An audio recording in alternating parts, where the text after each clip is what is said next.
Bonjour, nous sommes en 2016 dans le site de l'Institut Docteur Angélique dans une série de vidéos consacrées à l'histoire de l'Église. Et je voudrais aborder, d'un point de vue plus théologique, la question des schismes et des hérésies dans l'Église, afin d'analyser d'où cela vient. Alors d'abord, un petit peu de vocabulaire, la différence de ces mots. Le mot schisme veut dire déchirure. Ça indique donc une déchirure dans la charité, l'amour des frères qui font partie d'une même Église. Le mot hérésie du grec vient du mot choix. Ça veut dire que quelqu'un, intellectuellement, choisit d'exalter tel point de la théologie, quitte à écraser d'autres vérités qui pourraient le compléter. Par exemple, dans l'Évangile, il est clairement marqué que Jésus est un homme et qu'il agit en homme. Et donc si on choisit ce point-là exclusivement, et qu'on rejette, par conséquent, les autres points où Jésus dit clairement que avant qu'Abraham existe, je suis, ou alors au début de l'évangile de Saint Jean, le fait que cet apôtre le définisse comme le Verbe éternel qui est Dieu et qui s'est fait chair, alors on fait un choix, on nie la divinité du Christ, ça s'appelle une hérésie. Alors, pour analyser l'origine des schismes dans l'Église catholique, donc qui se sont produits dès le début de son histoire, et qui ont divisé les chrétiens jusqu'à provoquer des églises diversifiées, mais aussi des meurtres entre chrétiens, eh bien, il faut comprendre de deux façons. Première approche, du côté de l'homme qui produit ces schismes, et quelquefois, en conséquence des schismes, des hérésies, ou à l'inverse, en conséquence des hérésies, des schismes. Et deuxième approche, on le verra, du côté de Dieu, parce que c'est une approche théologique. Donc du côté des hommes d'abord, des chrétiens, tous fils d'un même père, tous disciples de Jésus-Christ. Il est normal qu'on cherche la vérité sur Jésus-Christ, tout à fait.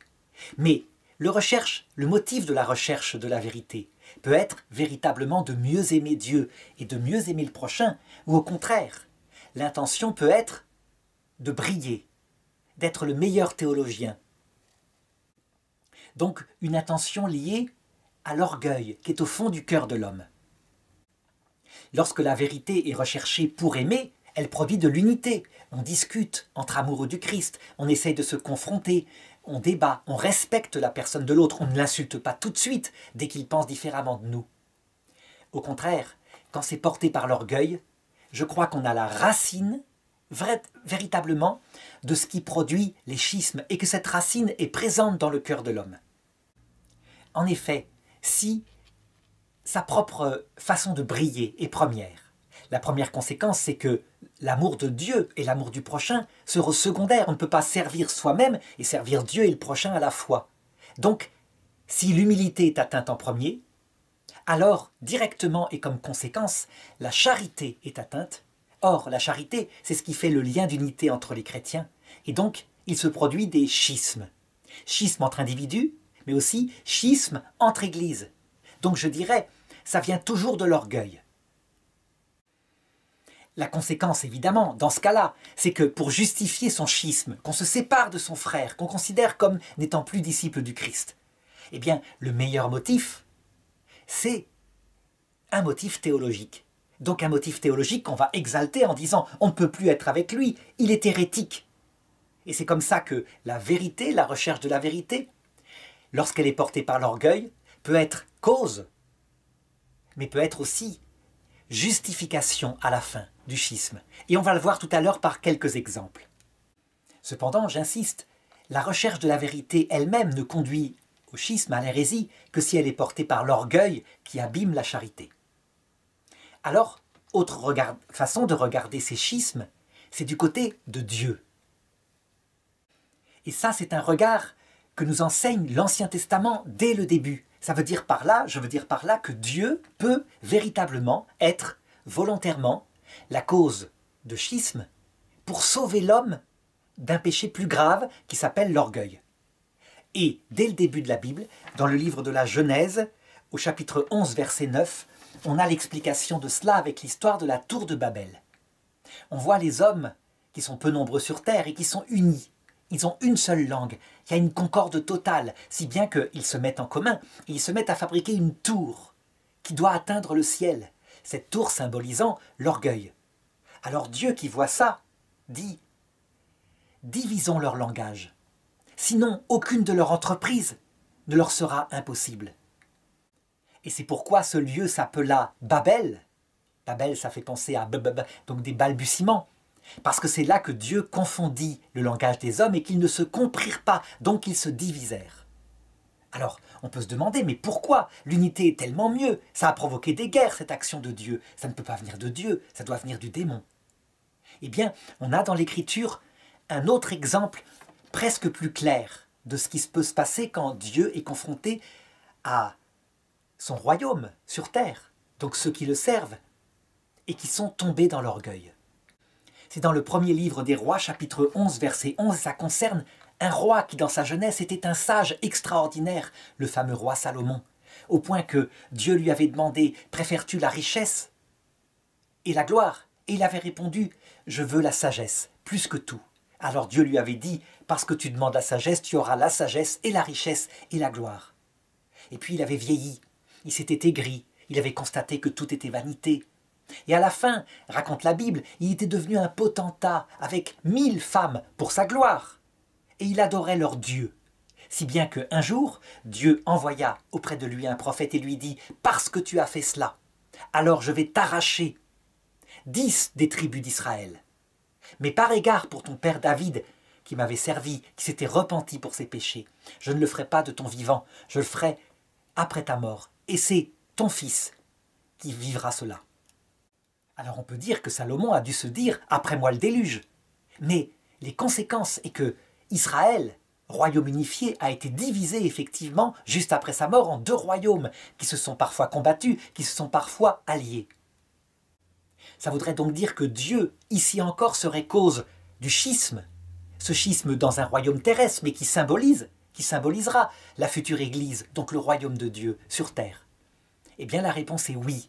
Et Saint Jean Chrysostome, dans une phrase que je modifie un petit peu, mais je crois qui est véritablement très forte, synthétise tout cela en disant ceci. « Donnez-moi 2 attelages pour une course de chars. Mettez au premier attelage 2 chevaux. L'un s'appellera l'orthodoxie, ça veut dire la vraie foi, et l'autre cheval, à sa gauche, s'appellera l'orgueil. Tandis que de l'autre côté, l'attelage sera avec un cheval appelé humilité, et l'autre cheval s'appellera hérésie. Qui va gagner la course? Eh bien moi je vous le dis, ce sera l'attelage de l'humilité, parce que la force du cheval humilité entraînera malgré tout l'hérésie vers la victoire. Ça veut dire quoi ceci? Eh bien que, aux yeux de Dieu, le péché qui met en danger véritablement les âmes, y compris dans son royaume, le royaume de Dieu qui s'appelle l'Église, c'est l'orgueil. Et donc, quelquefois, pour casser l'orgueil des orgueilleux, les renverser de leur trône, comme dit la Sainte Vierge dans l'Évangile selon saint Luc, dans le Magnificat, et pour les sauver, parce que c'est le but, il ne veut pas perdre le pécheur mais le sauver, eh bien Dieu préférera le schisme à l'unité.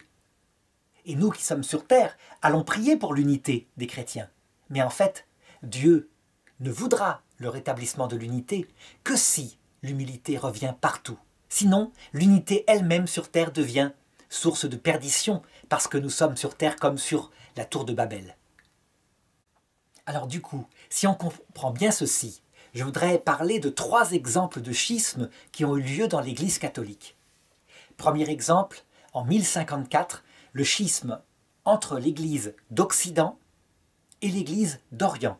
Ça veut dire une Église unifiée depuis le début, dans l'Empire romain, qui se développe en Europe occidentale, et qui se développe d'autre part dans l'Empire romain d'Orient, devenu Byzance. Qu'est-ce qui se passe ici? Alors que c'est la même foi, ça veut dire que l'Église orthodoxe et l'Église catholique ont la même foi, adhèrent au même concile. En fait, à la base, il y a un problème d'orgueil, véritablement. Tout simplement, les 2 parties de l'ancien Empire romain revendiquent d'être, je dirais, le plus grand. L'Église d'Orient, elle a l'ancienneté, elle a les patriarcats, une culture extrêmement sophistiquée à Byzance, des conciles œcuméniques qui se sont passés là-bas. En comparaison, l'Empire romain d'Occident, qui a été détruit et envahi par les Germains, est tombé dans beaucoup de pays dans la barbarie. Mais l'Église d'Occident a le siège apostolique, Rome, dont beaucoup de pères de l'Église et même des conciles reconnaissent déjà la primauté, et pas seulement d'honneur, quelque chose de plus grand. Au point que un concile primitif disait « là où est la foi, là est Pierre ».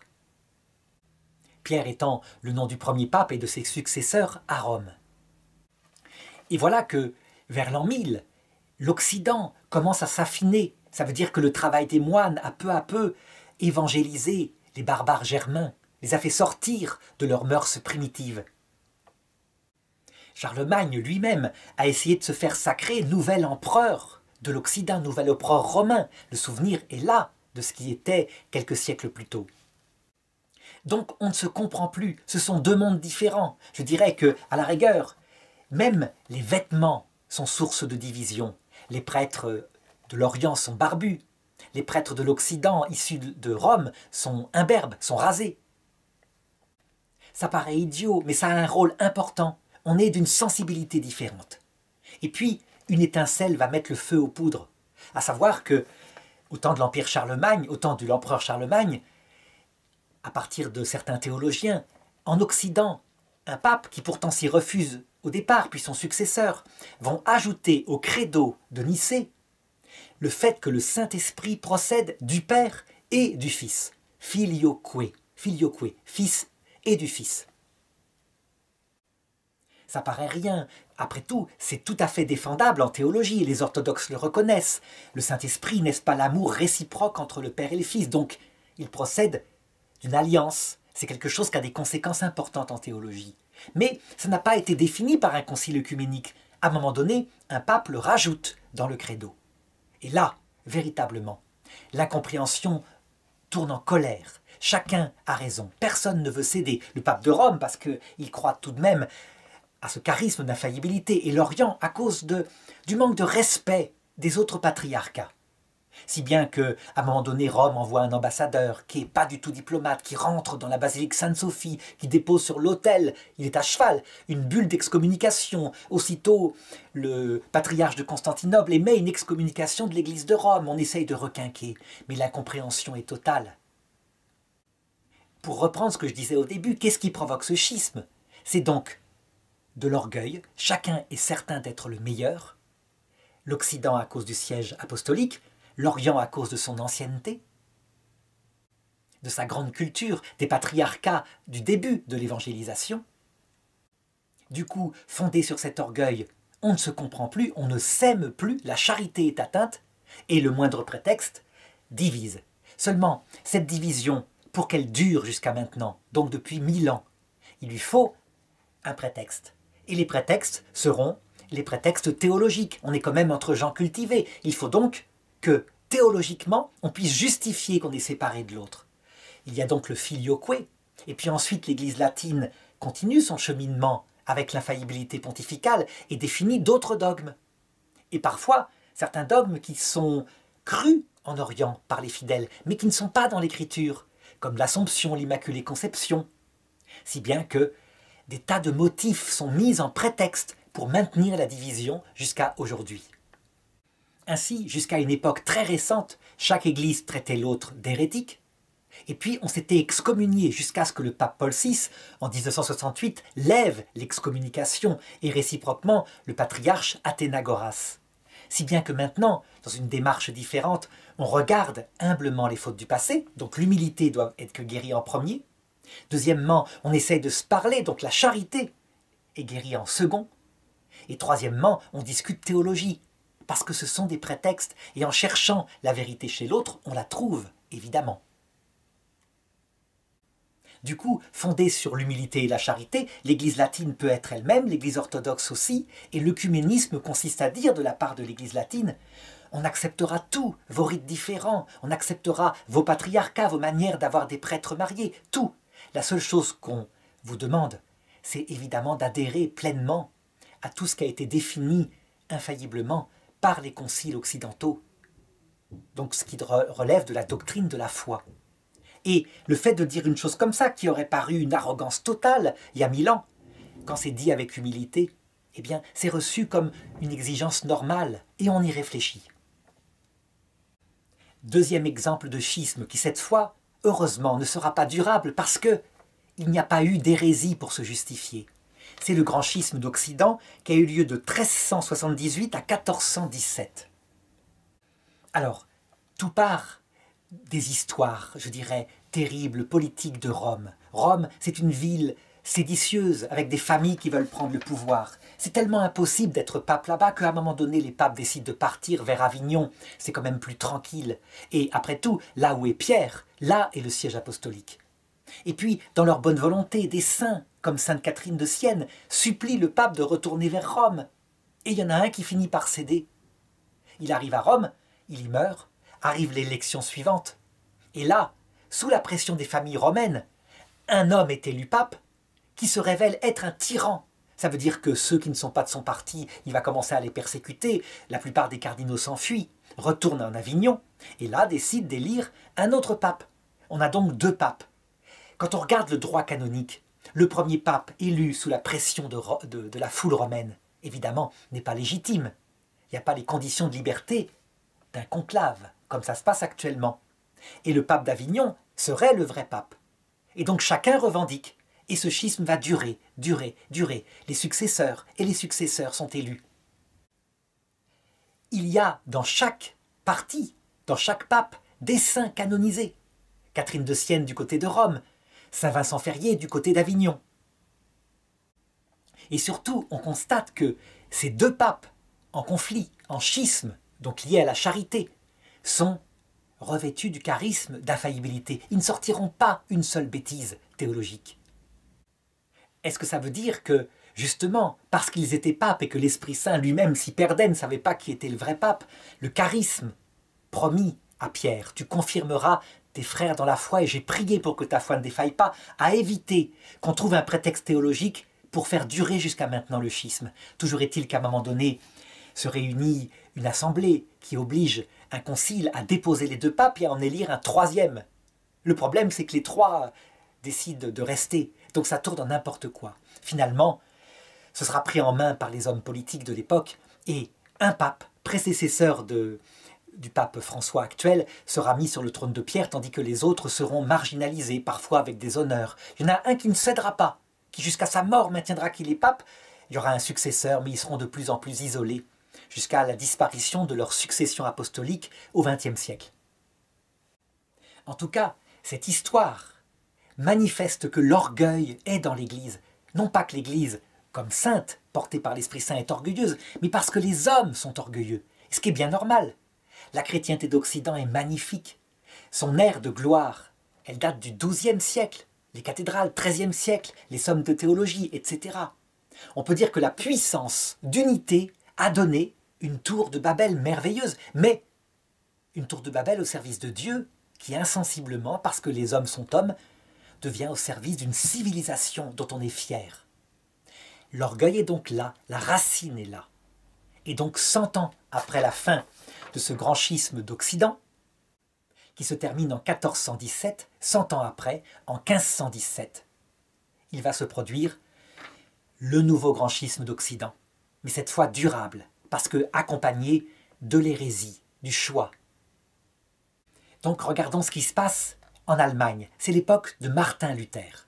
Au départ, Martin Luther est un religieux absolument sincère. Il est d'ailleurs, je ne vois pas pourquoi je dirais qu'il ne l'est pas resté après. Mais il est catholique. Il est rentré dans un ordre catholique. Il veut la sainteté. Et il réfléchit. Il voit que la perfection, il n'y arrive pas. À savoir qu'il est pécheur. Or, il est convaincu dans la théologie scolastique qu'il fait que s'il mourait par hasard, sans s'être confessé, par surprise, après un péché mortel, il irait en enfer. Et ça l'angoisse profondément. Il y a quelque chose qui ne va pas là-dedans. Quelque chose qui ne va pas avec l'amour de Dieu. Et donc il cherche, et il tombe dans l'Écriture sur une phrase qui lui paraît tout justifiée, tout rassurée. Le juste est sauvé par sa foi. Le juste est pécheur 7 fois par jour, mais il est sauvé par sa foi. Or, Martin Luther, il a la foi. On ne peut pas le nier. Et donc tout d'un coup, il est rassuré. Il se dit, on se trompe en théologie dans l'Église. Ce qui sauve, c'est la foi, et c'est textuellement marqué. Le fait de croire en Dieu prouve qu'on sera sauvé, même si on reste pécheur. Attention, il écrit cela, il ne dit pas par là qu'il faut pécher, et que c'est très bien, on peut faire ce qu'on veut. Non, c'est un homme vertueux. Mais le doute, en tout cas, comme théologien, vient dans sa tête par rapport à ce qu'il croit être la théologie de l'Église. Évidemment, c'est un homme qui est convaincu, et il est dans un milieu orgueilleux, si bien qu'il commence à avoir des ennuis, venant de l'Inquisition en particulier. Certains se méfient de ses thèses. Si bien qu'à un moment donné, le ton ayant monté, personne n'ayant cédé, il décide publiquement, en 1517, de publier sur le porte d'une église les thèses qui prouvent que le Vatican, qui se prétend le siège apostolique, est dans le péché. Ce sont les fameuses 95 thèses sur les indulgences. Le fait que les papes, par les indulgences, qui sont comme des permis pour aller au ciel où le péché est pardonné, récoltent de l'argent à travers des prédicateurs itinérants pour construire le Vatican. Tout cela est la marque du péché, de la simonie, et il le dit. Donc si je reprends le mécanisme, on a bien l'orgueil dans l'Église, tout entière, chez les hommes je dirais.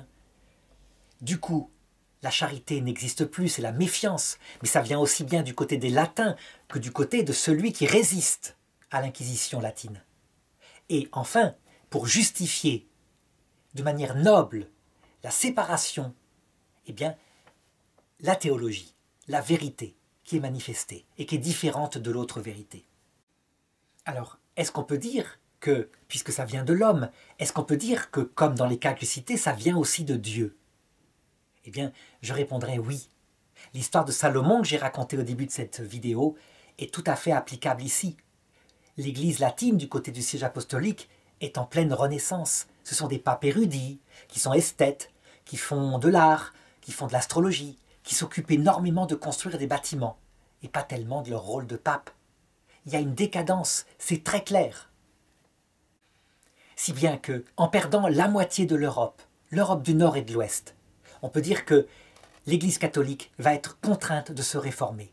Les papes se succèdent, et des papes arrivent qui se disent comment faire. Au début, on utilise évidemment les moyens de l'époque, la menace, l'inquisition, la violence.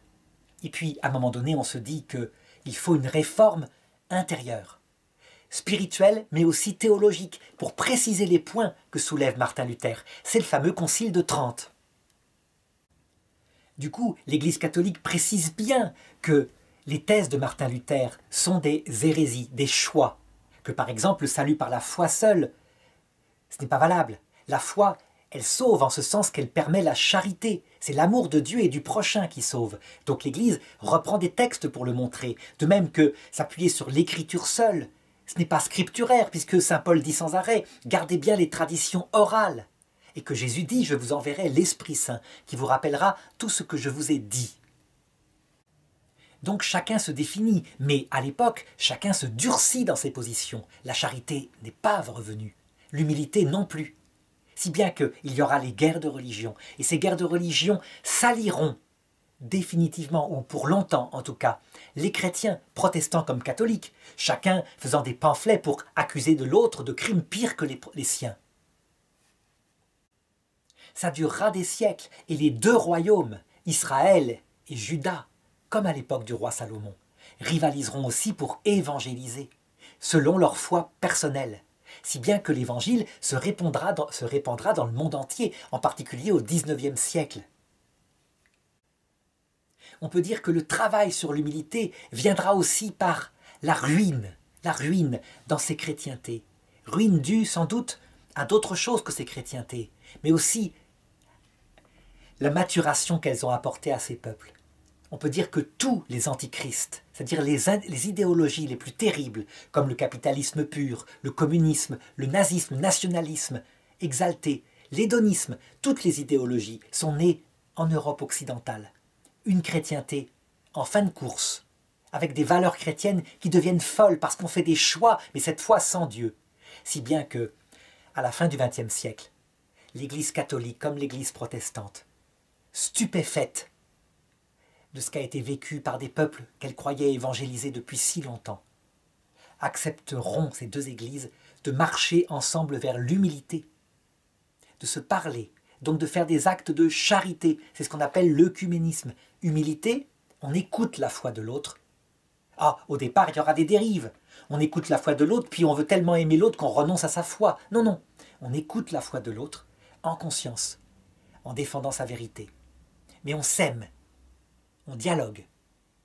Et à ce moment-là, on peut chercher ensemble la vérité, discuter humblement. Et si l'autre n'adhère pas à notre vérité, eh bien, il est disciple du Christ tout de même. Et donc, il a de toute façon des semences de la vérité, des richesses qui viennent du Christ. Ça va être l'attitude de l'Église avec Vatican II. Et elle va l'élargir aussi aux religions non chrétiennes, en reconnaissant chez ces religions non chrétiennes des semences de la vérité aussi. Mais évidemment qui ne sauvent pas, alors que dans le protestantisme, il y a des vérités qui donnent le salut puisque le Christ est aimé. Mais, continue d'affirmer l'Église catholique, des pans entiers de la révélation ont été perdus à l'époque de Martin Luther, comme par exemple le fait que le seul Rédempteur, Jésus-Christ, la première chose qu'il fait pour ceux qui l'ont aimé dans l'humilité, c'est d'en faire des rédempteurs au ciel, des co-rédempteurs avec lui. Il en fait des rois, des prêtres, et donc il leur confie véritablement la mission qui vient de lui seul. C'est ce qu'on appelle la communion des saints. C'est pourquoi les catholiques et les orthodoxes, fidèles à la foi des apôtres, prient les saints et les anges, parce qu'ils savent qu'avec Jésus, au ciel, ils forment une seule Église. Donc actuellement, l'Église catholique maintient que les protestantismes très divisés sont tous du côté ou d'un côté ou d'une autre des choix, hérésein en grec, mais que véritablement ils possèdent l'essentiel qui sauve, à savoir le Christ, vrai Dieu fait homme, qui donne sa grâce.